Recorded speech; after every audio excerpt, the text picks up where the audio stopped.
ఇక్కడ అందరూ ఒక క్వశ్చన్ అడుగుతున్నారు, షార్క్వుడ్ ఫుట్ అంటే ఏంటి అని అంటున్నారు. నిజమే, చాలా మందికి దీని గురించి తెలియదు. ఇది 150 సంవత్సరాల పైగానే దీన్ని ఫస్ట్ డిస్కవర్ చేశారు. ఈ షార్క్వుడ్ ఫుట్ అంటే ఏంటంటే, ఈ మధుమేహం ఉన్న వాళ్ళకి పాదంలో స్పర్శ తగ్గుతుంది. స్పర్శ తగ్గినప్పుడు నరాలు డ్యామేజ్ వలన కొన్నిసార్లు ఎముకలు డ్యామేజ్ అయిపోతాయి. ఆ డ్యామేజ్ అయిపోయినప్పుడు ఆ ఎముకలు పక్క డిస్ప్లేస్ అయిపోయి ఫుట్ అంతా ట్విస్ట్ అయిపోతుంది. దానివల్ల నడవటం ఇబ్బంది అవుతుంది. దానివల్ల అల్సర్స్ ఫామ్ అవుతాయి. మళ్ళీ అల్సర్స్ ఇన్ఫెక్ట్ అవుతాయి. ఇన్ఫెక్ట్ అయినాక చాలా పెద్ద ప్రాబ్లం వచ్చి కాలు తీసేయాల్సిన అవసరం వస్తుంది. అందుకని షార్క్వుడ్ ఫుట్ని మొదట్లోనే కరెక్ట్గా డయాగ్నోస్ చేసి ట్రీట్ చేస్తే కాంప్లికేషన్స్ అన్ని మనము తగ్గించవచ్చు. సో ఎవరికన్నా డయాబెటీస్ మధుమేహం ఉండి పాదం ప్రాబ్లమ్స్ ఉంటే, వాళ్ళకి పాదం వాపుగాని వస్తే, పాదం బాగా వేడిగా అయిపోతే మీరు దాన్ని అజాగ్రత్త తీసుకోకూడదు.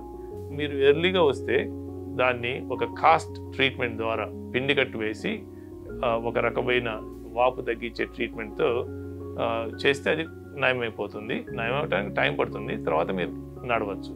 కానీ పాదం బాగా ట్విస్ట్ అయితే అలా నడిస్తే అల్సర్స్ వస్తాయి. కాబట్టి ఆ ట్విస్ట్ అయిన పాదాన్ని చక్కగా చేసి సర్జరీతో ఫిక్స్ చేస్తే ఇంకా పర్మనెంట్గా మళ్ళీ ట్విస్ట్ అవ్వకుండా ఉంటుంది.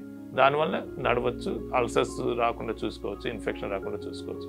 కానీ ఇలాంటి సర్జరీ చేయాలంటే చాలా స్పెషలిస్ట్ టీం, పెద్ద టీం ఉండాలి. అన్ని దగ్గర ఇలాంటి అవైలబిలిటీ ఉండదు. అపోలో హాస్పిటల్ జూబ్లీ హిల్స్లో ఇప్పుడు చాలా పెద్ద టీం ఫామ్ చేసాము. ఇక్కడ ఇలాంటి ఆపరేషన్స్ అన్ని రెగ్యులర్గా చేస్తున్నాం. సో మీకు షుగర్ ఉండి పాదంలో ఏమైనా ప్రాబ్లమ్స్ వచ్చి వాపు ద్వారా కానీ ట్విస్ట్ అవ్వడం కానీ ఏమైనా వస్తే వెంటనే డాక్టర్ దగ్గర చూపించుకొని అది షార్క్వుడ్ ఫుట్ కాదా అని చెక్ చేసుకుంటే, అది కానీ ప్రాబ్లం ఉంటే మీరు నడక ఇబ్బంది అయితే డయాబెటిక్ ఫుట్ సెంటర్కి వస్తే సర్జరీ ట్రీట్మెంట్ ఇస్తారు.